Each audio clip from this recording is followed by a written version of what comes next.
Hello বন্ধুরা, আমার আজকের রেসিপি তাল দিয়ে পাটিসাপটা, তাল দিয়ে ফুলকো ফুলকো লুচি। তো চলুন আজকে আমার রেসিপিটা দেখে নেওয়া যাক। প্রথমে আমি একটা নারকেল কুড়ো নিয়ে নিয়েছি, তার মধ্যে আমি দিলাম চিনি আর কিছুটা পরিমাণ দুধ দিয়ে এটাকে ভালো মতো মিশিয়ে আমি মিডিয়াম আছে এটাকে আমি বসিয়ে এদিকে আমার খিরসাটা যতক্ষণে হচ্ছে ততক্ষণে আমি পাটিসাপটা করার জন্য গোলাটা তৈরি করে নিই। তো এখানে আমি নিয়ে নিলাম 1 বাটি ময়দা, এরপরে দিয়ে দিলাম 1 বাটি সুজি, আপনারা চাইলে চালের গুঁড়ো ইউজ করতে পারেন।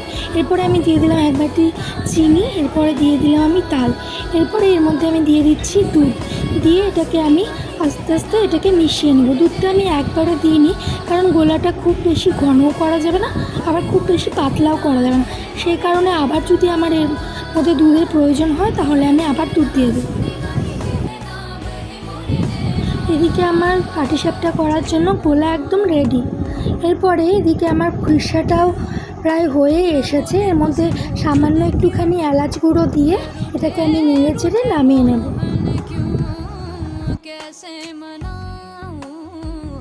এরপরে আমি উনানে একটা প্যান বসিয়ে দিয়েছি, তার মধ্যে আমি ব্রাশ দিয়ে তেল দিয়ে এরপরে এর মধ্যে আমি গোলাটা দিয়ে দিয়েছি। এরপরে সামান্য একটু এদিক ওদিক নাড়িয়ে 5-7 সেকেন্ড পরে আমি নারকেল খিরসাটা এর মধ্যে দিয়ে আস্তে আস্তে এটাকে আমি উল্টিয়ে নিচ্ছি।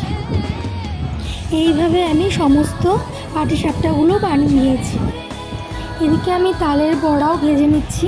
তো এর আগে আমি তালের বড়ার রেসিপিটা দিয়েছিলাম, সেই কারণে আজ আর দিলাম না। এদিকে লুচি বানানোর জন্য আমি নিয়ে নিয়েছি কিছুটা পরিমাণ ময়দা, তারপরে আমি এর মধ্যে সামান্য একটুখানি চিনি আর সাদা তেল দিয়ে এটাকে খুব ভালো মতো আমি ময়াম দিয়ে নিয়েছি। তারপরে এর মধ্যে আমি দিয়ে দিলাম তাল দিয়ে এটাকে আমি খুব ভালো মতো এটাকে মাখিয়ে নেব। এদিকে আমার ময়দাটা খুব ভালো মতো মাখা হয়ে গেছে, এবার ছোটো ছোটো ডো করে নিয়েছি। এরপরে এটাকে আমি বেলে নেব।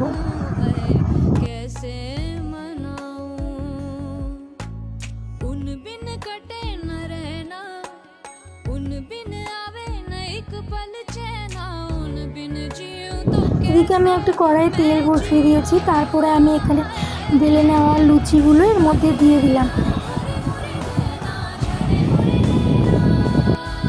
দেখো আমার লুচিগুলো কিন্তু খুব সুন্দর ফুলেছে। যখন তোমরা ময়দাটা মাখবে, আটাটা যত ভালো মতো ময়াম দিবে লুচিগুলো কিন্তু তোমার তত বেশি ভালো মতো ফুলবে। তো কেমন হয়েছে আমার আজকের রেসিপি অবশ্যই কমেন্ট করে জানাবে। আর যদি তোমাদের আমার রেসিপিটা ভালো লেগে থাকে তাহলে অবশ্যই লাইক কমেন্ট শেয়ার করে দিও। বাই।